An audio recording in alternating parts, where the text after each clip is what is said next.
Peringatan dari Siska. Aku nggak bisa berdiri Sayan. Sini aku pijat bentar, ucap Kuni. Kalau bisa sekalian ronde kedua Sayan. Ucap Kinan. Ih, ngarep nih. Ucap Kuni sambil menunjukkan pesan yang dikirim Sisal padanya. Saat Kinan membacanya, dia jeti tersenyum-senyum sendiri. Meskipun tidak ada Sisal di dekatnya, tapi Sisal selalu tahu aktivitas yang dilakukan Kuni dan Kinan. Akhirnya mereka mandi dan check out, apalagi 1 jam lagi jadwal pesawat Kuni, sehingga dia hanya punya waktu yang mepet sekali. Selesai mandi, mereka bergegas pulang. Waktu sudah menunjukkan pukul 6:30 dan kurang dari 45 menit lagi. Beruntungnya jarak bandara dan rumah Kuni hanya sekitar 15 menit. Jadi masih ada 20-25 menit jika dikurangi dengan pengecekan tubuh dan bawaan barang. Sementara Kinan yang telah terpuaskan hasratnya tiba-tiba dikejutkan oleh kedatangan Siska di rumahnya. Siska tahu rumah Kinan yang baru dari orang tua Kinan. Dia bertanya pada Mei, apalagi hubungan Mei dan Siska juga terbilang sangat baik. Karena sejak kecil, Siska dan Kinan bersahabat. Kinan, Kinan. Teriak Siska yang dihalangi pengawal yang sedang bertugas di depan gerbang rumah Kinan. Maaf Nona, jangan teriak-teriak. Anda mencari siapa? Ucap pengawal ramah. Apa Kinan ada di dalam? Ucap Siska. Kinan, di rumah ini tidak ada yang namanya Kinan. Ucap pengawal keheranan. Mereka jelas tidak tahu nama Kinan. Yang mereka tahu adalah Nona Sisal dan Nyonya Kun. Kinan hanya Mohan yang tahu nama asli Nyonya Kun. Mohon maaf Nona, mungkin Anda salah rumah. Ucap pengawal lainnya. Perumahan Silver Lake Block A nomor 15, betul kan? Tanya Siska. Iya betul Nona. Tapi nama yang Anda sebut tidak tinggal di sini. Ucap pengawal menjelaskan. Tidak mungkin. Dia sudah menikah dengan Kuni. Terus kenapa dia tidak tinggal di sini? Ucap Siska lebih keras. Saat mendengar nama Kuni, pengawal itu sedikit bingung. Kuni dan Tuan Kun bukankah sama? Lalu siapa wanita acak ini? Kok bisa memanggil nama tuan kami dengan sebutan namanya? Batin mereka. Kenapa kalian malah bengong? Ini rumah Kakun kan? Tanya Siska lagi. Kemudian kelima pengawal tersebut langsung mengangguk secara serempak dan mempersilahkan Siska untuk menunggu di ruang tunggu. Dan satu pengawal pergi ke dalam untuk memberitahu Kinan dan Nenek Entis jika ada tamu. Kinan terkejut saat mengetahui jika ada tamu. Padahal dia mau berangkat ke rumah Mona dan menginap di sana semalam. Baiklah, kamu boleh kembali. Aku akan ke sana sebentar lagi. Ucap Kinan. Baik Nyonya Kun. Ucap pengawal lalu kembali ke posnya. Sementara Kinan langsung bergegas setelah pengawal itu pergi. Saat melihat di kejauhan, dia terkejut bahkan sedikit tidak percaya. Apakah itu benar Siska? Batin Kinan. Saat mendekat dan semakin jelas wajah wanita itu, Kinan lalu sedikit berlari sambil berteriak memanggil namanya. Siska. Siska menoleh ke sumber suara yang memanggilnya, setelah mengetahui jika yang memanggil Kinan, lalu dia juga berteriak nama Kinan sambil melangkah ke arah Kinan. Kamu ada apa kesini sis? Ayo kamu masuk dulu ke rumah. Ucap Kinan ramah. Tidak perlu Nan, aku cuma mau tanya ke kamu. Jika kamu harus menjauhi laki-laki brengsek itu. Ucap Siska memperingati Kinan. Siapa yang kamu maksud sis? Aku tidak tahu. Apakah Kuni yang kamu maksud? Ucap Kinan sedikit kesal. Saat mengetahui nada Kinan yang sedikit kesal, Siska lalu menggeleng sambil menjelaskan pada Kinan jika bukan Kuni yang dia maksud. Bukan Nan, tapi laki-laki yang ketemu kamu di mall waktu itu saat dia bersamaku. Ucap Siska. Apa Jonathan yang kamu maksud? Ucap Kinan. Iya betul Nan, aku harap kamu menjauh darinya. Dia orang yang sangat kejam. Ucap Siska khawatir dengan keselamatan Kinan. Kamu jangan khawatir sis. Aku gak punya rasa dengan dia. Lagian aku juga gak mau kenalan sama cowok brengsek macam dia. Ucap Kinan yang membuat hati Siska semakin lega. Ya pokoknya kamu harus hati-hati Nan. Aku takut dia ngelakuin hal yang tidak-tidak padamu. Ucap Siska. Ya sis, ya sudah jangan dibahas lagi. Ayo kita masuk dulu. Ajak Kinan. Gak perlu Nan. Kedatanganku ke sini cuma mau mengatakan itu saja. Aku pergi dulu ya. Ucap Siska lalu berbalik pergi. Sis, kamu yakin tidak mau menginap? Ucap Kinan. Tidak Nan. Makasih. Kamu hati-hati ya. Ucap Siska lalu pergi menghilang dari pandangan Kinan. Sementara Kinan masih bingung dengan ucapan Siska. Sudahlah batin Kinan. Setelah itu, Kinan mengajak Nenek Entis untuk berangkat ke rumah Mona dan akhirnya mereka berangkat juga. Kurang dari 45 menit akhirnya mereka sampai. Kinan dan Nenek Entis disambut bak tamu istimewa oleh keluarga Mona. Apalagi saat Najwa menawarkan jajannya pada Kinan. Itu membuat Evita dan Mona terkejut. Selama ini mereka meminta jajan Najwa tapi nggak pernah dikasih. Lah sekarang Najwa malah menawarkannya. Najwa, kamu jahat ke nenek ya? Ucap Evita. Najwa tidak jahat nenek. Najwa hanya membalas kebaikan Tante Kinan. Karena saat Najwa di rumah Tante Kinan, Najwa dikasih banyak sekali jajan dan hadiah. Ucapnya. Mendengar penjelasan Najwa, semua orang tertawa. Bahkan anak sekecil Najwa pun sudah tahu balas budi. Memang pengajaran yang dilakukan Mona sangat baik. Sehingga Najwa juga menjadi anak Ki Zeng baik. Setelah itu, mereka mengobrol ke sana dan kemari. Tak lupa mereka juga saling bercerita bahkan menghabiskan makan malam mereka sambil tetap bercerita. Apalagi nenek entis yang seakan-akan bernostalgia dengan menantunya. Karena Evita sekilas mirip dengan mamanya Kuni, Yora. Tak terasa waktu sudah menunjukkan pukul 11 malam dan mereka semua tidur di ruang tamu, beralaskan kasur yang tertata rapi. Maklum, rumah Mona yang ini sempit. Jadi mereka hanya bisa tidur bareng-bareng di sini. Saat ditanya kapan mau pindah ke rumah yang di Blok B, Mona sedang memikirkannya. Sepertinya dalam bulan-bulan ini, ucap Mona. Semakin cepat semakin baik. Jadi aku bisa bermain dengan Najwa sesering mungkin. Ucap Kinan. Saat mengatakan itu, Kinan sedang mengelus rambut Najwa yang sedang tertidur. Bahkan Kinan merasa jika dia punya anak nanti, mungkin tingkahnya akan selucu Najwa. Sementara di tempat lain, Niko Tablu, Kuni dan Kinan sedang apa hayo? Pasti semua sudah bisa nebak. Kalau nggak bisa nebak ya kebangetan lah. Ya betul, mereka sedang berdiskusi masalah pelelangan batu. Hehehehe. Bab 152, Data Pelelangan. Sementara Kuni dan Sisel beserta Mika sedang mendiskusikan tentang jadwal pelelangan batu di sebuah hotel mewah berbintang kelima. Tadi siang, Sisel dan Mika pergi ke tempat pelelangan yang terletak tak jauh dari tempat mereka menginap, hanya butuh sekitar 10 menit saja dari tempat mereka menaiki taksi. Selain itu, Sisel juga mendapat info bahwa ada beberapa master giok yang akan ikut dan sepakat akan menghabiskan uang mereka untuk 3 buah batu giok. Yaitu batu giok di nomor 1 sampai ke 3. Hampir seluruh ahli batu giok sepakat jika di 3 batu pertama adalah batu terbaik dan tentunya berkualitas tinggi. Karena saat mereka memeriksa, mereka melihat warna hijau terang yang sangat indah. Hampir semuanya takjub saat melihat warna hijau di batu tersebut. Tentunya mereka juga ingat dengan situasi yang menimpa keluarga Kurnia di kota Red. Sebagai sesama pencari makan di bidang yang sama, tentunya mereka sudah tidak bisa gegabah lagi. Sementara perjudian batu giok ini bagai pisau bermata dua, jika tidak untung banyak, ya pasti rugi banyak. Setelah Kuni membaca laporan Sisal, dia semakin penasaran dengan batu giok nomor 1, 2, dan 3 yang jadi perebutan mereka. Mika, kamu boleh tidur dulu, ucap Kuni sambil membaca laporannya. Sementara Mika keluar, Sisal merasa jika Kuni punya maksud tersendiri. Jadi dia diam-diam berganti pakaian formalnya dengan lingerie yang dia beli sebelumnya. Tentunya dia beli lingerie sendiri warna hijau, bukan lingerie merah terang yang akan dia berikan pada Kinan.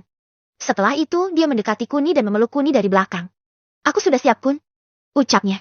Apanya yang sudah siap? Besok pagi-pagi kita harus datang dulu ke sana. Apalagi lelang dimulai pukul 7, jadi kita akan bergegas pukul ke-6. Sekarang lebih baik kita tidur saja, ucap Kuni sambil merapikan dokumen di depannya. Sementara Sisal sedikit cemberut. Dia tahu saat Kuni menunda penerbangannya karena Kuni ingin bercinta dengan Kinan tadi siang. Jadi bukankah sekarang saatnya giliran dia melayani Kuni? Apakah kamu sudah puas, Kun, dengan Kinan? Sehingga kamu tak mau denganku lagi, ucap Sisal. Bukan begitu, sayang. Aku tak mau kamu kecapekan besok pagi. Apalagi sekarang saat aku melihat datamu, ada sekitar 500 buah yang dilelang. Jadi kita akan membutuhkan waktu dan tenaga ekstra besok. Aku janji setelah besok selesai, aku akan memuaskanmu, ucap Kuni lirih. Setelah mendengar janji Kuni, Sisal bertingkah sangat senang. Meskipun dia juga tidak tahu sampai kapan acara lelang itu akan selesai. Kamu jangan khawatir, sayang. Aku pasti akan memuaskanmu. Jadi kita sekarang tidur dan menyimpan tenaga kita untuk besok, ucap Kuni. Sisal akhirnya setuju. Lalu dia berbaring di samping Kuni sambil memeluk Kuni. Bahkan dengan lingerie yang digunakan Sisal, masih tidak bisa mengalahkan kecantikan dan keanggunan Kinan. Hanya saja, Sisal adalah wanita yang bisa memuaskan Kuni. Karena badannya yang kecil, Kuni bisa leluasa memakai gaya apapun padanya. Tak terasa waktu sudah menunjukkan pukul 5 pagi. Kuni lalu membangunkan Sisal untuk segera mandi dan berangkat ke tempat pelelangan. Tak lupa Kuni juga menyuruh Sisal untuk membangunkan Mika. Setelah mereka bertiga bersiap-siap, Kuni lalu bergegas pergi untuk mencari taksi. Sementara Sisal menawarkan sarapan pagi di hotel, tapi ditolak oleh Kuni. Kita bisa makan di sana saja, ucap Kuni. Setelah sampai di tempat pelelangan, Kuni lalu berkeliling sendiri sambil membawa buku catatan yang diberikan oleh Sisal. Tak lupa dia juga menyusuri seluruh ruangan dengan santai sambil melihat-lihat semua bongkahan batu giok di depannya.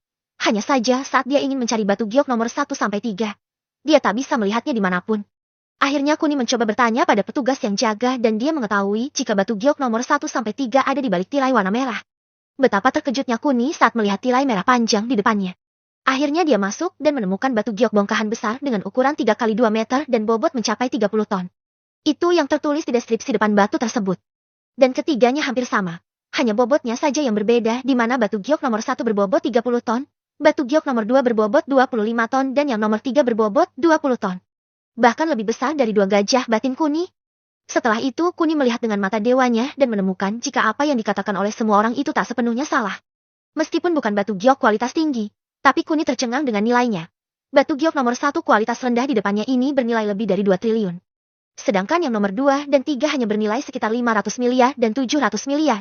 Karena di batu nomor 3 memiliki tekstur yang lebih indah, maka wajar dengan bobot yang lebih sedikit, tapi mampu menghasilkan nilai yang lebih besar. Tapi kali ini Kuni berniat tidak akan mengambil ketiga batu itu. Kuni kasihan dengan Pak Min. Apalagi tugas Pak Min mengolah batu zamrudnya baru saja dimulai hari ini. Jadi kali ini Kuni bertekad membeli barang kualitas tinggi saja. Minimal nilai yang ditentukan oleh mata dewanya di atas 5 triliun. Setelah berkeliling selama hampir 30 menit, Kuni akhirnya mengetahui sekaligus telah menyelesaikan data tentang batu yang wajib dibeli dan tidak. Termasuk berapa maksimal biaya yang harus mereka keluarkan untuk sebuah batu incarannya. Kuni menulisnya di sebuah kertas dan membagikannya kepada Sisal dan Mika. Kalian hanya fokus pada catatan ini saja. Kita membutuhkan semua batu ini dan juga kita harus bermain cerdik. Jangan sampai membuat orang lain curiga, apalagi kita sampai memprovokasinya. Apa kalian mengerti? Ucap Kuni. Mereka hanya mengangguk dan duduk berpencar, di mana Kuni dan Sisal sementara Mika sendirian. Sebelum acara dimulai, Kuni menyuruh mereka untuk sarapan dulu agar bisa fokus untuk kedepannya. Akhirnya mereka sarapan dan setelah selesai, acara pun dimulai. Baiklah para hadirin, karena waktunya telah tiba. Maka mari kita mulai saja acara lelang ini. Berhubung kita memiliki batu giok super, di nomor 1-3, maka batu tersebut akan kita lelang di akhir saja. Kalian mungkin kecewa, tapi kami sudah memikirkannya matang-matang. Jadi mohon maaf atas tidak kenyamanan ini. Ucap pembawa acara.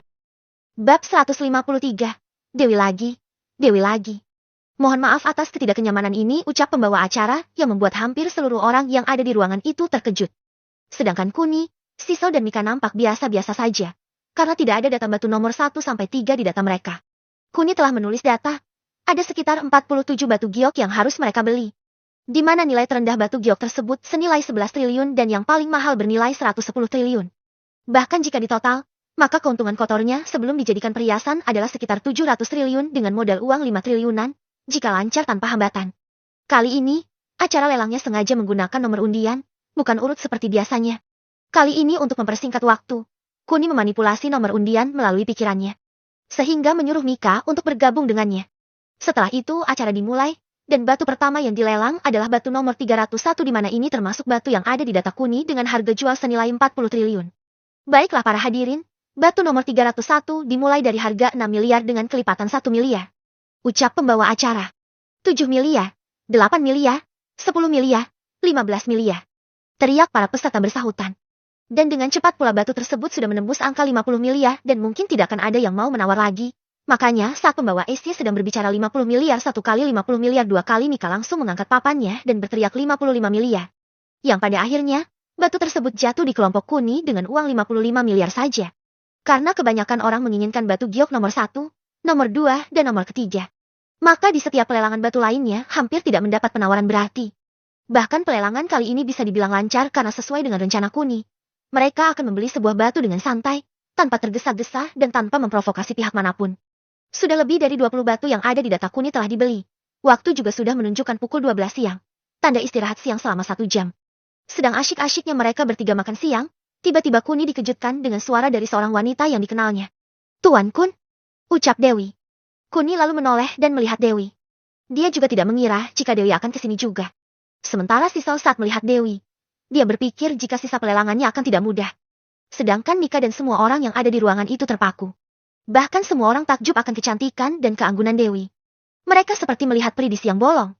Oh Dewi, kenapa kamu kesini? Tanya Kuni. Aku kesini sedang ingin berbisnis dengan Anda Tuan Kun. Ucapnya lagi dengan senyum jahatnya. Maaf Dewi, aku tidak berminat berbisnis denganmu. Tolak Kuni mentah-mentah. Ayolah Tuan Kun, kita pasti bisa mendapatkan untung yang sama. Apakah kita bisa bicara berdua saja? Pinta Dewi. Baiklah. Ucap Kuni. Kuni mengiyakan ajakan Dewi karena tak ingin terlalu lama menarik perhatian semua orang. Apalagi Kuni tahu. Hanya dengan pesona Dewi saja sudah bisa membuat semua orang yang ada di ruangan tersebut menatapnya tanpa henti. Apa tujuanmu sebenarnya? Tanya Kuni tanpa basa-basi lagi. Tujuanku? Tentu saja jati diriku Kun. Ucap Dewi yang sudah tak sopan lagi pada Kuni. Aku bahkan tidak mengenalmu, jadi aku tidak tahu jati dirimu. Ucap Kuni jujur. Aku tahu itu. Tapi Paman Sukirman sudah memberitahuku tentang identitasmu. Ucap Dewi. Apa yang kamu maksud bahkan aku tidak tahu apa yang kamu bicarakan? Sanggah Kuni. Paman Sukirman menyuruhku untuk menikahimu. Ucap Dewi lagi berbohong pada Kuni.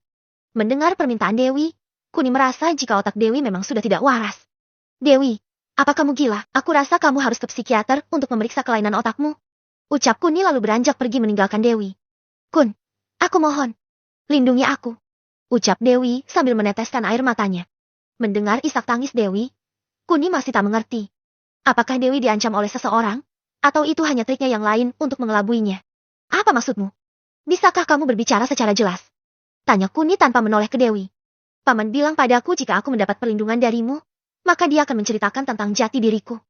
Makanya aku ingin kamu menikahiku, meskipun hanya sebatas pernikahan palsu. Tapi itu sudah cukup untukku. Terang Dewi. Sungguh bodoh, kamu sedang dipermainkan oleh Pak Tua itu.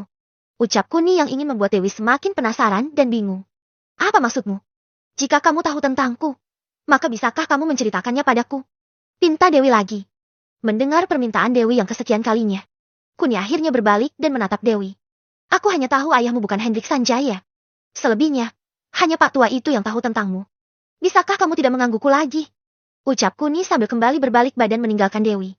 Cukup berjanjilah padaku satu kali saja. Apa kamu mau melindungiku? Pinta Dewi. Aku tidak bisa, karena aku tak mengenalmu dengan baik.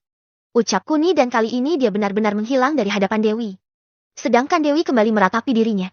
Semakin dia penasaran dengan jati dirinya, semakin jauh pula kebenaran itu darinya. Tidak ada cara lain. Dewi sudah mengantisipasi masalah ini. Jadi dia telah memikirkan cara lainnya untuk membuat Kuni menceritakan apa yang dia tahu. Salah satu cara yang Dewi ingin gunakan adalah ikut ke dalam pelelangan batu giok dan ikut menawar saat Kuni juga menawar batu tersebut. Karena waktu istirahat 1 jam telah berlalu, maka ini saatnya acara dimulai kembali dan semua orang masih tetap sama, yaitu menantikan pelelangan batu giok nomor 1 sampai ketiga. Kemudian batu giok nomor 25 muncul, di mana dalam batu giok ini bernilai 110 triliun. Akhirnya jackpotnya keluar juga, batin Kuni. Baiklah para hadirin, batu nomor 25 sedikit lebih besar dan kelihatan bagus sekali. Maka dari itu, kita akan memulai batu ini dengan harga 50 miliar dan dengan kelipatan 10 miliar. Silahkan angkat papan penawaran Anda. Ucap pembawa acara. 60, 70, 100, ke 250, 300 miliar. Teriak mereka bersahutan. Setelah itu, dengan cepat sudah tembus di angka 500 miliar. Kuni lalu menawar dengan angka 550 miliar dan membuat semua orang menoleh padanya. Bab 154 6 tahun lebih tak bertemu. Kuni lalu menawar dengan angka 550 miliar dan membuat semua orang menoleh padanya. 1 triliun, ucap suara wanita yang dikenalnya dan sedang berada di belakang Kuni. Tanpa menoleh pun, Kuni tahu jika itu adalah suara Dewi. 1,2 triliun. Teriak Mika. Karena dia tahu jika dalam batu ini, mereka bisa menghabiskan uang sebanyak 80 triliun. Tentunya dengan menawar secara sehat dan bertahap. 3 triliun, teriak Dewi. Kali ini Mika ingin berteriak 10 triliun. Tapi dihentikan oleh Kuni. Sudah jangan ikut menawar, tujuannya hanya untuk mencari perhatianku saja. Ucap Kuni sambil menyesalkan keputusannya. Kuni menyesal telah membuat Mika ikut bergabung dengannya. Jika pada saat itu Mika masih berdiri sendiri, maka dia bisa menyuruh Mika untuk menawar seperti cara yang pernah dia lakukan pada keluarga Kurnia. Setelah itu, hampir di setiap Kuni atau Mika bahkan sisa menawar. Dewi juga ikut menawar dengan harga yang jauh lebih tinggi dari mereka. Dewi tahu jika salah satu cara mengetahui jati dirinya adalah dengan membuat Kuni kesal dan kesal. Jadi dia sudah tak punya cara lain lagi selain mengganggunya secara langsung. Dia tidak berani mengganggu keluarganya secara fisik, karena dia sudah melihat resikonya. Bahkan keluarga Sanjaya yang merupakan keluarga nomor 1 sekaligus salah satu keluarga pendiri negara Java di masa lampau telah dibinasakan Kuni dalam semalam. Setelah itu, hampir 27 batu yang ada di data Kuni telah direbut oleh Dewi. Karena batu di data Kuni sudah habis, maka Kuni berinisiatif untuk pulang saja. Dia sudah tak berminat jika lama-lama di sini. Apalagi semenjak ada Dewi, hatinya menjadi semakin kacau sekarang. Ayo kita pergi, sudah tak ada yang bisa kita lakukan sekarang. Ucap Kuni. Sisal dan Mika hanya mengangguk. Apalagi waktu juga sudah menunjukkan pukul 7 malam. Jadi mereka langsung bergegas ke hotel untuk istirahat, dan besoknya kembali ke kota Malang. Mika, hari ini kamu akan mendapat bonus secara pribadi 1 miliar. Dan jangan lupa, urus semuanya. Ucap Kuni yang membuat mata Mika berbinar saat mendengar uang 1 miliar. Bagi Mika, ini kali pertamanya bonusnya mencapai 1 miliar. Biasanya paling banyak. Dia hanya akan mendapat 10-20 juta saja saat Tuan Rudy yang memimpin. Sementara Sisal masih mencaci maki Dewi dalam hatinya karena Dewi telah merusak rencana mereka. Kun! Teriak Dewi saat mengetahui jika Kuni berjalan pergi meninggalkan ruang pelelangannya. Kuni tak menghiraukan Dewi. Dia tetap berjalan tanpa henti sampai di labi. Sementara Mika ke tempat resepsionis untuk mengurus berkas-berkasnya. Kuni, tunggu. Teriak Dewi lagi. Kali ini dia berjalan sedikit cepat agar bisa menyusul Kuni. Apalagi maumu? Ucap Kuni pada Dewi. Berapa kali aku bilang? Aku hanya ingin tahu siapa aku. Ucap Dewi. Dewi Jayandaru, itu nama kamu. Ucap Kuni lalu pergi naik taksi. Kuni sudah tak tahan dengan Dewi. Dia sudah tak ingin diganggu ataupun diikuti Dewi lagi. Sehingga dengan terpaksa dia memberikan informasi sepenting itu tanpa memikirkannya dua kali. Saat Sisal mendengar nama Jayandaru, pikiran Sisal tertuju pada keluarga kaya raya seantero dunia. Sedangkan Dewi lebih terkejut lagi. Dia teringat jika keluarganya ingin menjodohkan salah satu anaknya dengan keluarga Jayandaru. Tapi saat mengingat bahwa keluarga Jayandaru tidak memiliki keturunan, praktis rencana perjodohan yang sudah direncanakan oleh Hendrik gagal total. Keluarga Jayandaru berpusat di kota Sun, kota yang memiliki kehidupan yang sangat keras, serta kota yang dikelilingi oleh tambang-tambang yang tak akan habis sampai 7 turunan. Tanahnya yang tandus membuat seluruh penghuni kota Sun hanya mengandalkan mata pencaharian mereka dari sektor penambangan. Yang lebih ironis lagi, seluruh sektor penambangan di kota ini dimiliki oleh keluarga Jayandaru. Bahkan pemerintah pusat pun tak memiliki hak atas pajak yang bernaung atas nama keluarga Jayandaru. Bisa dibilang, keluarga Jayandaru adalah hukum di kota Sun tersebut. Apakah yang kamu katakan itu benar, Kun? Ucap Dewi yang tanpa sadar jika Kuni sudah tak ada lagi di depannya. Setelah itu Dewi kembali ke resepsionis, saat melihat Mika. Dia tahu jika Mika adalah sekretaris Sisal. Jadi dia berbicara pada Mika jika batu giok yang dia dapat semuanya diserahkan pada Kuni. Mika lalu mencoba menghubungi Sisal dengan berita ini. Tapi Dewi mencegahnya. Dia juga berpesan pada Mika untuk mengucapkan terima kasihnya pada Kuni. Setelah itu Dewi pergi dengan semua pengawalnya. Dewi pergi ke kota Blue dengan mengendarai mobil yang dikawal oleh 20 mobil polisi. Bisa dibilang arak-arakan yang dilakukan Dewi melebihi batas pengawalan seorang presiden. Namanya juga orang kaya. Bebas dong. Seolah-olah jalanan itu milik mereka secara pribadi. Hehehe. Sementara di tempat lain, Kinan dan Nenek Entis berpamitan pada keluarga Mona.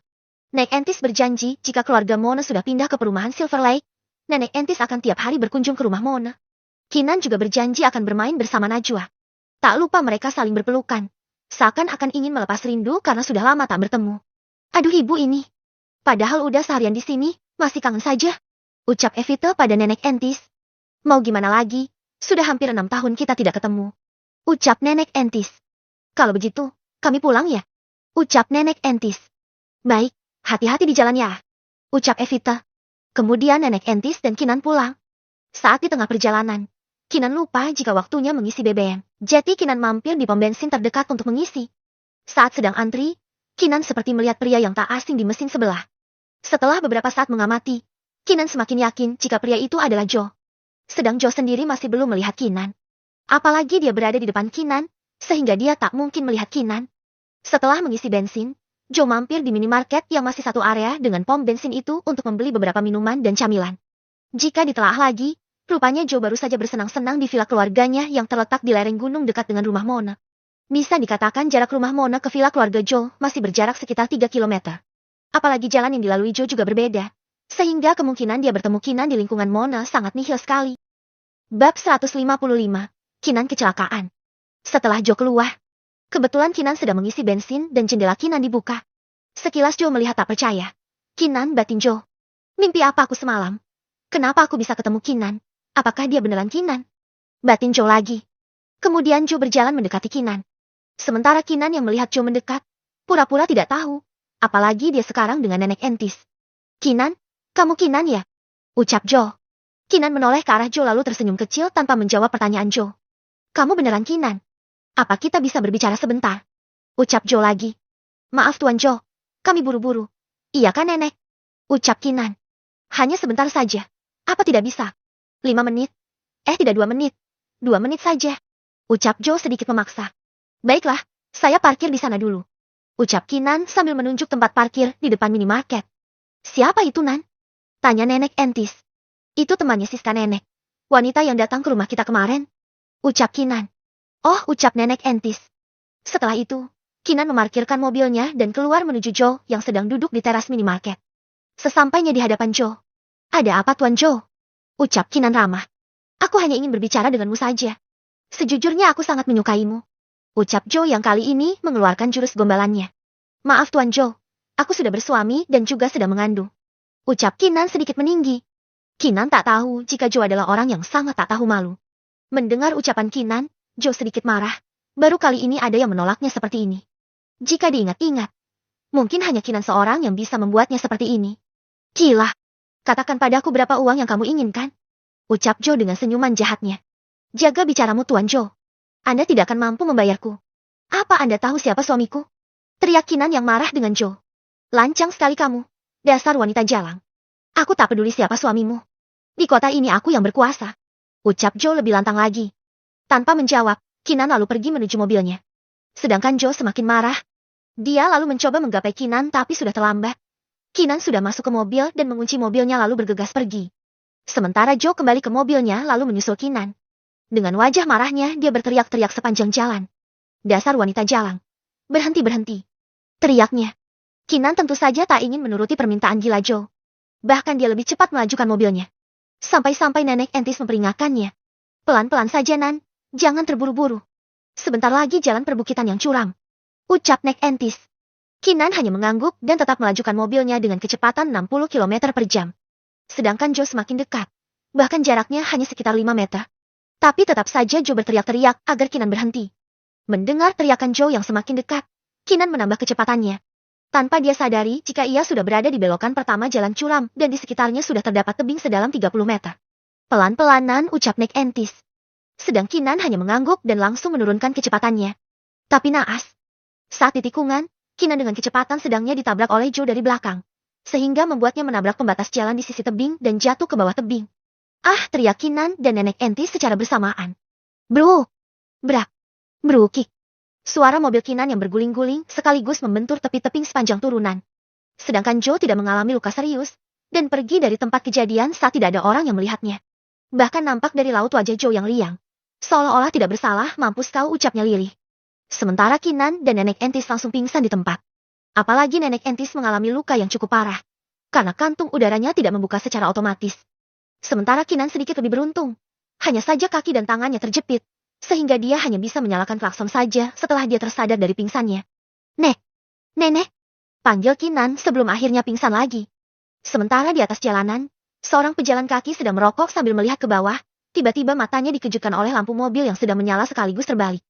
Kemudian pria tersebut berteriak-teriak pada pengendara yang lewat untuk memberitahu jika ada mobil jatuh di seberang sana. Tak berlangsung lama, kerumunan langsung terbentuk.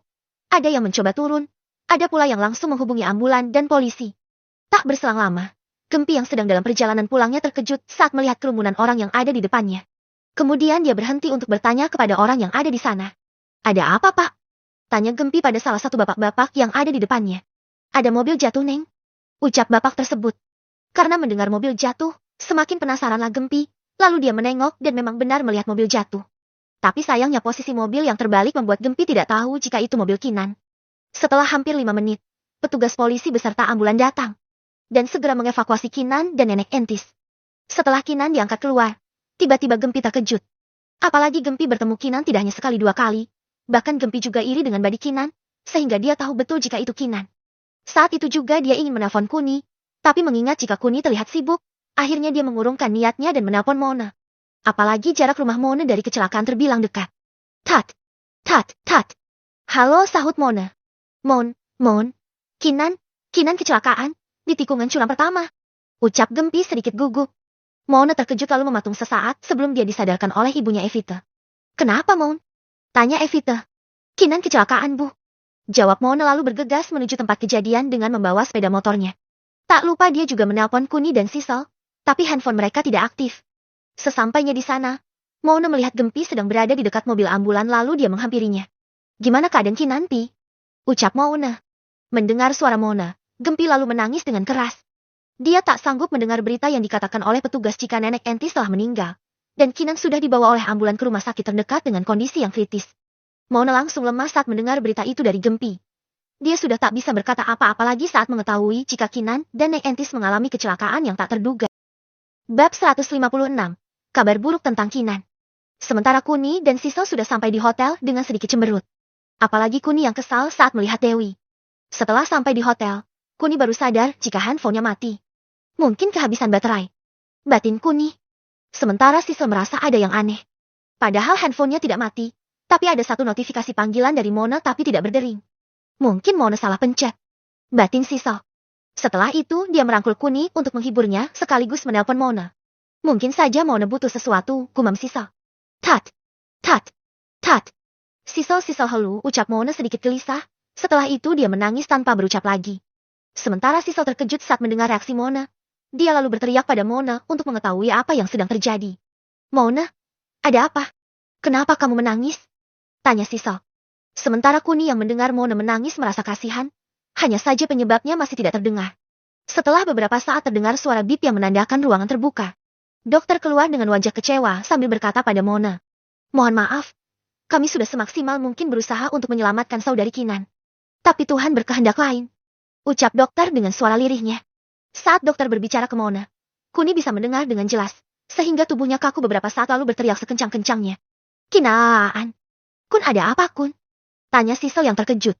Kuni tak menjawab, hanya terpaku lalu meneteskan air matanya.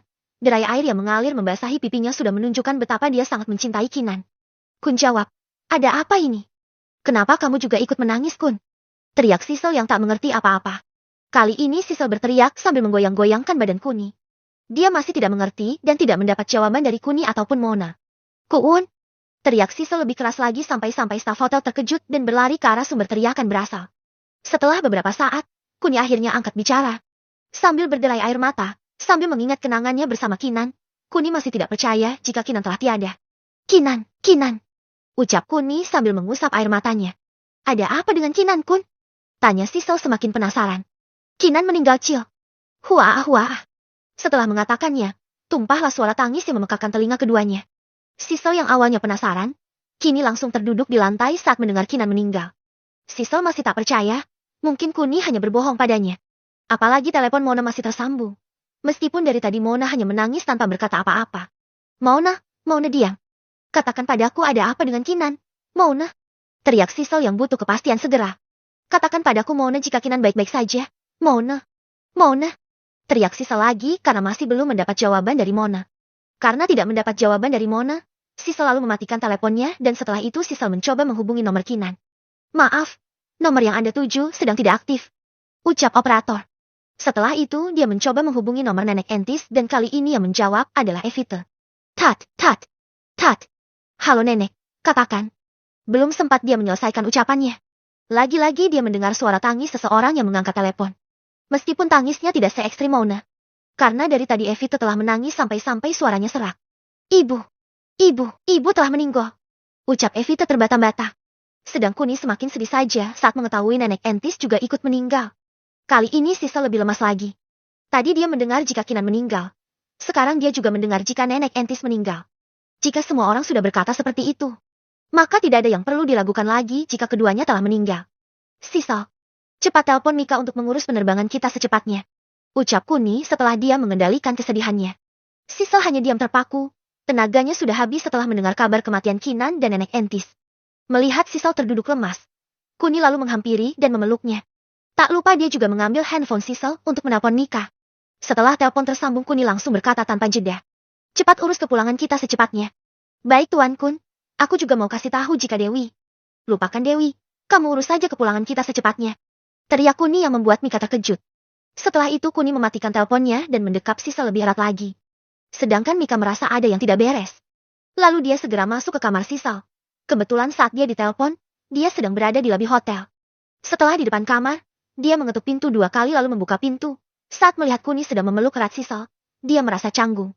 Tapi tidak dengan Kuni. Dia malah melotot pada Mika sambil bertanya padanya. Apakah kamu sudah mengurus semuanya?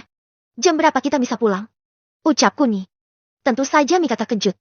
Apalagi dia juga belum beli tiket. Jadi dia sedikit ngeri saat Kuni menatapnya. Setelah itu, dia keluar dan pergi ke kamarnya tanpa menjawab pertanyaan Kuni. Lalu dia membuka laptopnya dan mulai melihat jadwal penerbangan. Namun sialnya, jadwal penerbangan terdekat telah habis terjual. Sedangkan untuk jadwal lainnya masih sekitar 5 jam lagi. Tak ingin ambil pusing, lalu dia kembali ke Kuni untuk memberitahukan jadwal penerbangan selanjutnya masih 5 jam lagi.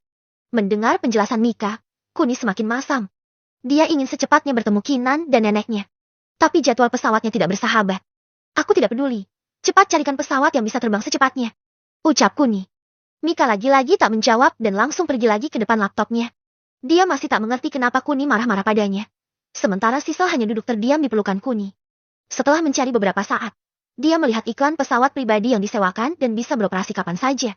Lalu dia menghubungi nomor kontak yang tertera dan mengetahui jika biayanya sekitar 2 miliar jika ke Kota Malang.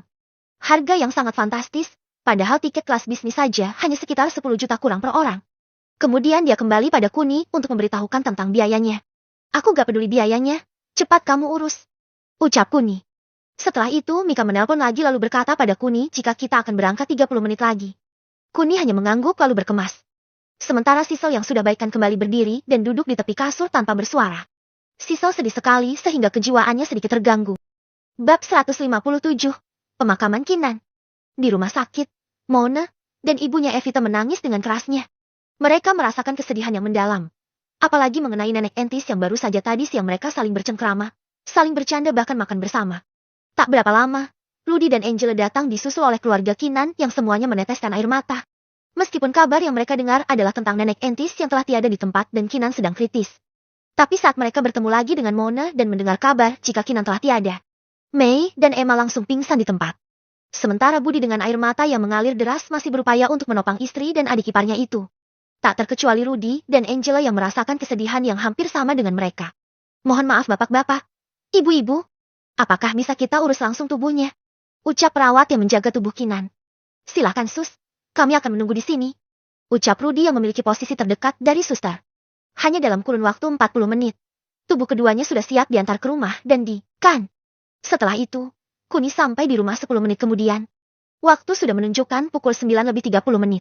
Saat melihat dua peti yang belum ditutup, kembali membuat hati Kuni tersayat sedih. Dia masih tidak menyangka jika kedua orang yang berbaring di sana adalah dua orang yang paling dia sayangi. Sementara Sisel langsung terduduk sambil memegang tepi peti ini sambil menangis terseduh-seduh. Dia menangis sambil berteriak-teriak nama Kinan. Dia juga sama tak percayanya jika Kinan sudah tiada. Malam itu, menjadi malam kelabu yang mungkin tak akan pernah dilupakan oleh Kuni. Malam itu, akan menjadi malam yang akan selalu diingat oleh Kuni. Malam yang merenggut nyawa orang yang dia sayang. Malam yang hanya terdengar suara tangis dan rintihan kesedihan. Semua orang menangis, semua orang bersedih. Bahkan Mohan dan 29 rekannya juga menitikkan air mata mereka meskipun tanpa suara. Bagi mereka, Nenek Entis dan Kinan adalah malaikat bagi mereka, penerang mereka dalam kegelapan ini. Kinanlah yang mengusulkan mereka makan makanan catering. Nenek Entis pula yang mengizinkan mereka tinggal di rumahnya. Kedua wanita ini telah merubah hidup mereka. Sehingga kepergian mereka berdua berdampak besar bagi keteguhan hati para pengawal ini. Kedua wanita inilah yang memperlakukan mereka seperti keluarga. Meskipun mereka hanya pengawal. Tapi Kinan dan Nenek Entis selalu menganggap mereka sebagai kerabat. Tak jarang Kinan ataupun Nenek Entis sering makan bersama para pengawal ketika Kuni dan Sisel sedang menjalankan perjalanan bisnis. Sampai pagi pun tiba, suara tangis masih terdengar di telinga mereka. Setelah mendapat informasi jika sudah siap, Kuni lalu menyuruh Mohan dan anak buahnya untuk segera berangkat menguburkan Kinan dan Nenek Entis. Di area yang luas dan longgar ini, semua orang berdiri dengan memakai baju serba hitam sebagai tanda kepedulian sekaligus mencerminkan kesedihan mereka. Setelah 30 menit, akhirnya, yang dihadiri oleh seluruh keluarga besar Rudy dan Budi serta tetangga sekitar dan teman-teman ojol Kuni berlangsung lancar. Banyak yang memberikan ucapan belasungkawa pada Kuni. Termasuk teman-teman ojolnya yang lebih dari 100 orang. Di sana termasuk Sugeng, Gempi, Fajar dan yang lainnya. Semua yang kenal dengan Kuni juga ikut hadir ke pemakaman Kinan dan Nenek Entis. Bahkan semua orang juga ikut hadir. Apalagi Mei dan Sisel sering sekali pingsan saat mengingat tentang Kinan. Kinan! Kinan! Teriak Emma yang masih tak percaya jika keponakannya telah meninggal. Sebetulnya, Emma juga punya anak yang umurnya hampir mirip dengan Kinan. Hanya selisih beberapa bulan saja. Tapi sayang, saat umur remaja tahun, atau tepatnya 3 tahun lalu, dia meninggal akibat dipukuli oleh suaminya, Tono. Dia sangat sedih saat kehilangan putrinya itu. Tapi kali ini berbeda. Dia kehilangan ponakannya Kinan. Tapi dia lebih sedih lagi. Mungkin karena Kinan telah mengangkat kehidupannya sehingga kesan yang Kinan buat pada Emma sangat mendalam. Sehingga Emma merasakan kehilangan yang sangat-sangat dalam lagi. Sementara di tempat lain, Jonathan Sutrisno sedang asyik bercumbu mesra dengan pelayan yang ada di bar. Bahkan dia merasa sangat puas sekali saat mendengar kabar dari temannya jika Kinan telah tiada, sehingga jejaknya tidak mungkin terlihat. Tanpa dia sadari, semua tindakannya akan membawa kehancuran bagi keluarganya. Jonathan Sutrisno, seorang pemuda yang selalu arogan sejak kecil. Bahkan dia yang telah memperkosa teman SMA-nya dan membuatnya frustasi sendiri. Tapi karena didikan orang tuanya yang salah, akhirnya dia bebas dari jeratan hukum. Bahkan setelah bebas, bukannya bertaubat, malah menjadi semakin arogan. Mungkin karena dia adalah pewaris tunggal di keluarga Sutrisno, sekaligus anak laki-laki satu-satunya di keluarga itu, sehingga dia sangat dianak emaskan oleh ayahnya Bakti Sutrisno. Padahal Jo mempunyai kakak perempuan bernama Vela yang umurnya 3 tahun lebih tua. Dan adik perempuan juga yang bernama Mela yang berusia 19 tahun. Meskipun kedua saudaranya itu sedikit baik, tapi mereka sangat membenci Joe, karena Joe telah membuat mereka menderita. Bahkan saat Joe melakukan kesalahan, mereka berdua yang dihukum. Adil? Tentu saja tidak. Itu yang ada di pikiran mereka berdua. Mereka selama ini bersabar menghadapi ketidakadilan yang menimpa mereka. Bahkan jika mereka memiliki kesempatan untuk membunuh Joe, maka mereka tak akan melepaskan kesempatan itu, meskipun kebebasan mereka sebagai taruhannya. Setelah pemakaman selesai, semua orang kembali ke rumah masing-masing. Tak terkecuali Sisal dan Kuni yang sedang duduk di ruang tamu sambil menunggu seseorang. Kuni sedang menunggu kepala polisi, Eric Rumbah. Karena dia tadi mendengar jika Kinan jatuh karena ditabrak dari belakang. Bukan karena murni kecelakaan. Saat mengingat perkataan itu, mata Kuni memerah. Bahkan dia juga sangat syok saat melihat kondisi Sisal yang terguncang. Dia tentu saja tak ingin kehilangan Sisal. Jadi setelah dia pulang dari pemakaman, dia selalu memeluk dan memijat pundak Sisal. Tujuannya hanya untuk meringankan beban kesedihan sekaligus menjernihkan otak Sisal yang terguncang akibat kematian nenek Entis dan Kinan. Meskipun lambat laun wajah Sisal sedikit segar, tapi pikirannya masih tidak bisa menerima keadaan ini. Dia masih tidak rela jika Kinan dan nenek Entis pergi meninggalkannya. Tolong jangan direpot, saya sudah lelah menggoreksi ini dan sudah lebih dari 5 kali ini saya meninjau ulang bab ini. Bab 158. Kebenaran tentang kematian Kinan. Sudah hampir 1 jam Eric tidak juga muncul. Akhirnya Kuni memilih untuk mengobati Sisal dulu. Kuni tak ingin menanggung resikonya jika dia telat mengobati pikiran Sisal yang terguncang. Mohan, teriak Kuni. Mohan lalu mendekat tanpa bersuara pada Kuni. Dia tahu jika Kuni sedang sedih sekarang. Jadi dia tak ingin membuat Kuni semakin sedih dengan berita-berita yang belum pasti. Jika Eric sudah tiba, suruh dia menungguku, ucap Kuni dengan arogannya. Bahkan semua orang yang ada di ruangan tersebut merasa terkejut. Sejak kapan Kuni menjadi orang yang sangat arogan dan mendominasi seperti ini? Mohan hanya mengangguk tanpa berkata, sedang Kuni lalu pergi ke kamarnya sambil memapah Sisal. Setelah di dalam kamar, dia melihat kondisi Sisal dengan mata dewanya. Dan mengetahui jika pikiran Sisal terguncang akibat trauma yang dialami sebelumnya kembali kambuh. Sebelumnya Sisal mengalami kecelakaan dan membuatnya kehilangan sebagian dari ingatannya. Itu sebabnya dia tidak ingat saat Kuni memberikan pernak-pernik gelang yang sama saat dia SMA dulu. Saat Kuni mendapat beasiswa, dia tanpa sengaja memberikan gelang murah sekali pada Sisal. Meskipun Sisal sudah menjadi orang kaya, tapi dia senang diberi gelang oleh Kuni karena itu merupakan hadiah pertamanya yang diberi oleh seorang pria padanya. Setelah itu Kuni membuka kotak jarum peraknya lalu menidurkan Sisal agar nantinya dia tak terkejut. Kemudian dia mulai merangsang sistem saraf otaknya yang tersumbat akibat traumanya di masa silam. Setelah 5 jarum dan tinggal memasukkan jarum terakhir, Kuni semakin sedih saat mengingat jika Sisal adalah wanita yang bisa merasakan trauma sebelumnya. Kamu jangan khawatir, Cil. Setelah ini, kamu akan jadi wanita normal lainnya. Batin Kuni lalu menancapkan jarum perak terakhirnya. Kurang dari 1 menit. Kuni lalu mencabut semua jarum yang menempel di Sisal dan hanya tinggal menunggu Sisal bangun saja. Benar saja, 10 menit kemudian, Sisal bangun dan sudah sedikit lebih baik. Meskipun hatinya masih sedih, tapi kesedihannya tidak begitu dalam karena trauma yang sebelumnya juga sudah dihilangkan oleh Kuni. Kun, kinaan? Tanya Sisal yang kembali meneteskan air mata. Sudah, Cil, lupakan. Kita akan membalas perbuatan mereka lebih sadis lagi. Ucap Kuni dengan wajah memerahnya. Setelah nafas Sisal berangsur membaik, Kuni lalu meninggalkan Sisal dan dia menuju ruang tamu. Setelah sampai, dia melihat Eric yang sudah ada di sana. Eric kemudian berdiri lalu memberi hormat pada Kuni. Duduklah, ucap Kuni dingin. Saya sudah mempunyai laporannya, Tuan Kun. Ucap Eric. Baiklah, tolong selain pengawal, tinggalkan ruangan ini. Ucap Kuni. Setelah itu Rudy, Budi dan yang lainnya meninggalkan ruangan tersebut. Hanya ada Mohan dan keempat pengawal lainnya serta Eric yang masih ada di dalam. Setelah kami mengolah tempat kejadian perkara, kami menduga jika mobil Nona Kinan benar ditabrak dari belakang lalu mobil Nona Kinan menabrak pembatas jalan dan langsung terjun ke jurang di tikungan pertama itu, Tuan Kun. Tidak hanya itu saja. Kami juga mengecek CCTV yang ada di dekat tempat kejadian perkara terjadi dan melihat sekilas Nona Kinan sedang dikejar oleh mobil hitam yang kami duga sebagai Mustang. Terang Eric sambil menunjukkan bukti video pada Kuni. Saat melihat video diputar, Kuni memfokuskan matanya pada pengemudi mobil hitam itu dan masih tidak bisa melihatnya dengan jelas. Apakah ada video lainnya, ucap Sisal yang tiba-tiba masuk ke ruangan tersebut. Petugas kami sedang mengecek CCTV yang lebih jauh lagi, Nona. Jadi membutuhkan waktu sedikit lebih lama. Terang Eric. Baiklah, aku akan menunggu informasi dari kalian. Dan sekarang masukkan berita ini ke media, kalau perlu seluruh negeri. Bahwa nyonya besar keluarga Mirza telah meninggal kecelakaan. Diduga dia meninggal karena ditabrak dari belakang. Dan bilang juga, siapapun yang membuat masalah dengan keluarga Mirza akan merasakan akibat yang tidak mungkin bisa dilupakan oleh semua orang. Ucap Kuni sambil menggertakkan giginya. Kali ini dia sudah kehilangan kendalinya. Dia sudah lupa dengan nasihat gurunya yang menyuruh Kuni untuk hidup merendah dan jauh dari berita. Kali ini Kuni bertindak sesuai amarahnya. Bukan sesuai pikirannya.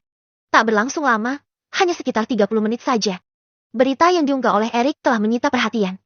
Seluruh keluarga besar baik di kota Malang. Red, Blue, Sun, dan Rick merasa berita itu konyol. Siapa keluarga Mirza ini? Bahkan mereka tak kenal dan tak pernah mendengarnya. Jadi semua keluarga besar meremehkannya. Tak terkecuali keluarga Sutrisno. Bakti Sutrisno dan Jonathan Sutrisno tertawa saat melihat berita itu. Mereka berpikir jika keluarga Mirza ingin mendirikan perusahaan, mereka harus membayar upeti kepada keempat keluarga besar di kota Malang. Aneh. Dasar berita aneh. Hahaha. Tawa Bakti. Ayah, harusnya Anda bersyukur bisa mengetahui berita ini. Kapan lagi ada berita yang bisa membuat kita tertawa? Hahaha. Tawa Jonathan lebih keras lagi. Mereka bahkan tidak mengenali mobil hitam yang sedang mengejar mobil merah terang di depannya adalah mobil Mustang yang dikendarai oleh Jonathan. Mereka berdua masih saja tertawa sambil mencemooh berita tersebut. Sementara Vela yang melihat berita dari laptopnya di kamar tiba-tiba merasa tidak asing dengan mobil hitam di belakangnya. Dia jelas tahu jika mobil hitam itu milik adik laki-lakinya Jonathan. Karena semakin penasaran, dia lalu beranjak dari tempat tidurnya dan mencari ayahnya. Saat mengetahui ayahnya berada di ruang keluarga bersama Jonathan, dia sedikit gugup. Dia takut jika kali ini ayahnya akan marah saat dia memberitahukan informasi yang masih belum jelas. Ayah, apa ayah tidak merasa jika mobil hitam itu milik Joe? Ucap Vela sedikit lirih. Bakti langsung menoleh ke arah sumber suara itu dengan wajah yang sedikit tak enak dilihat. Dari wajahnya saja sudah kelihatan jika Bakti sangat marah saat mendengar omongan yang jelas tak terbukti kebenarannya. Sementara Jonathan sedikit gugup. Dia tak mengira jika kakaknya bisa mengenali mobilnya. Bahkan dari tadi dia menemani ayahnya karena dia ingin menghibur sekaligus membuat ayahnya tak mengenali mobilnya tersebut. Apa yang kamu katakan bodoh? Jelas-jelas itu bukan mobil adikmu. Benar kan Joe? Tanya Bakti pada Joe setelah memarahi Vela habis-habisan. Bab 159, pergi ke keluarga Sutrisno. Apa yang kamu katakan bodoh? Jelas-jelas itu bukan mobil adikmu. Benar kan Joe? Tentu saja bukan ayah. Masak ayah tidak tahu jenis mobilku? Ucap Joe sambil melotot pada Vela. Tapi di mana sekarang mobilmu? Tanya Vela lagi yang sedikit kesal. Mobilku sedang ada di bengkel. Aku ingin membuat dekorasi ulang pada mobilku. Dali Joe. Sungguh kebetulan yang sempurna ucap Vela lalu pergi meninggalkan Joe. Apa yang kamu katakan brengsek? Dasar anak tak berguna. Teriak Bakti pada Vela. Sementara Joe sedikit khawatir, bagaimana bisa kakaknya mengenali mobilnya. Sementara Erik telah mengetahui pemilik mobil tersebut. Bahkan dia juga melihat dengan jelas wajah pemiliknya. Erik tercengang saat melihat wajah pemuda yang mengendarai mobil hitam itu adalah Jonathan Sutrisno. Pemuda yang arogan sekaligus membuat masalah di kota ini. Erik lebih tercengang lagi saat melihat Jonathan kembali ke kota Malang. Padahal selama ini dia berada di luar negeri. Setelah dia melihat video CCTV yang dikirim oleh anak buahnya. Lalu dia memperlihatkannya pada Kuni dan Sisal. Tuan Kun, kami berhasil mengidentifikasi siapa orang di balik pengemudi mobil hitam itu. Ucap Erik sambil menyerahkan handphonenya pada Kuni. Saat Kuni melihat Kinan yang turun dari mobilnya dan menuju ke seorang pemuda yang sedang duduk di teras minimarket. Hati Kuni kembali menangis. Ini adalah penampakan terakhir istrinya sebelum dia meninggal dunia. Begitu pula Sisal yang kembali menangis dengan kerasnya sambil memanggil-manggil nama Kinan. Dia tak kuasa dan masih tidak fokus dengan pemuda di depan Kinan. Mereka berdua hanya fokus pada wajah Kinan. Mereka masih ingin melihat Kinan lebih lama lagi, sebelum perkataan Erik membuyarkan fokus mereka.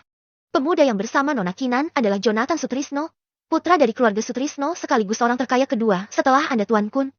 Ucap Erik. Saat mendengar nama Jonathan, mata keduanya tertuju pada pemuda di depan Kinan. Sisal semakin yakin jika pemuda itu adalah Jonathan. Dasar pemuda brengsek. Bajingan, terkutuk kamu, Ash.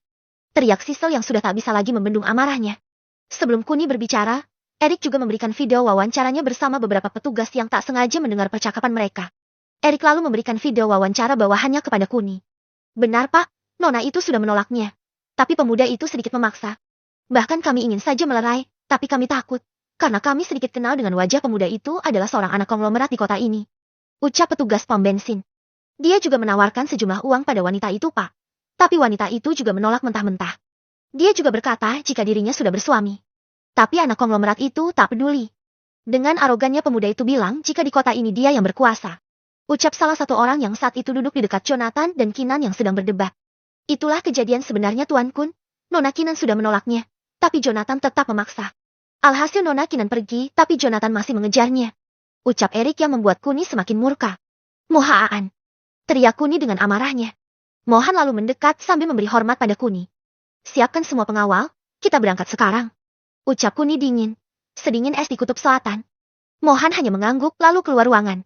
Hanya kurang dari 5 menit, semua orang sudah siap berangkat. Kun aku ikut juga, ucap Sisel. Tidak perlu, karena terakhir kamu melihat adegan itu. Kamu tidak kuat bukan? Ucap Kuni mengingatkan Sisel kejadian di kantornya saat Kevin Sanjaya membuat onar. Tidak Kun, aku bisa menahannya sekarang. Ucap Sisel dengan tekad bulatnya.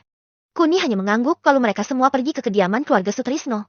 Kuni tak ingin melibatkan Erik. Tapi Kuni ingin Erik memblokir semua informasi yang bisa bocor keluar saat dia membantai keluarga Sutrisno. Bagaimanapun, Kuni masih ingin identitasnya tak diketahui oleh orang banyak. Hanya kurang dari 10 menit. Kuni sudah sampai di depan gerbang rumah keluarga Sutrisno. Dia lalu menendang gerbang utama keluarga Sutrisno dan masuk ke dalam diikuti oleh Sisel, Mohan dan ke-29 orang lainnya. Saat ada pengawal dari keluarga Sutrisno yang sedang mendekati Kuni, maka pengawal Kuni langsung bersiap dan melumpuhkan mereka. Bagaimanapun, mereka adalah mantan pengawal dari keluarga Sanjaya. Jadi kekuatan serta keterampilan mereka berada di atas dari pengawal-pengawal dari keluarga besar lainnya. Saat Kuni berjalan dan tanpa terasa sudah berada di depan pintu utama keluarga Sutrisno, dia berhenti sejenak saat mendengar suara laki-laki yang sedang tertawa terbahak-bahak. Kuni mendengar suara laki-laki itu dengan menahan amarahnya. Mungkin semua orang yang ada di belakang Kuni tak mendengar percakapan mereka. Tapi Kuni bisa mendengarnya dengan jelas. Hahaha, jangan khawatir putraku. Meskipun kamu telah membunuhnya, ayah pasti akan menyelamatkanmu lagi. Kali ini ayah akan menyuruh orang untuk membunuh seluruh keluarga gadis itu, agar kedepannya mereka bisa menjadi pelajaran bagi keluarga lainnya. Ucap Bakti. Rupanya setelah Vela keluar, Jonathan menceritakan semua kejadiannya pada Bakti. Meskipun Bakti terkejut, tapi dia tetap tenang sekaligus menghibur Joe. Dia juga berjanji pada Joe akan melindunginya. Bahkan dengan arogannya dia akan membunuh seluruh keluarga besar gadis itu. Itu yang membuat Kuni semakin marah. Bukannya menyesal. Mereka malah lebih arogan lagi. Keluarga kalian akan mati semua di tanganku. Ucap Kuni lalu menendang pintu utama keluarga Sutrisno hingga hancur. Berak. Kali ini Kuni memakai kekuatannya tanpa mengendalikannya. Sehingga dampak dari dah hancurnya itu membuat semua orang sangat terkejut. Bahkan mereka tak percaya jika kayu setebal 20 cm itu bisa hancur berkeping-keping hanya dalam satu kali tendangan saja. Bakti dan Jonathan, yang berada di ruang keluarganya yang berjarak 20 meter dari pintu utama pun terkejut sekaligus kaget. Siapa yang berani membuat masalah di keluarga Sutrisno ini, teriak Bakti yang masih tidak tahu jika pintu utama keluarganya telah hancur berkeping-keping. Kemudian Kuni masuk dan melihat Bakti serta Joe berdiri di depannya. Saat melihat Jonathan, Mohan ingin sekali membunuhnya. Tapi dia sadar jika Kuni lebih berhak membunuh Jonathan. Sehingga dia menyuruh rekannya untuk mengelilingi Jonathan dan Bakti. Sementara Bakti dan Joe terkejut saat semua orang berbaju hitam ini mengelilingi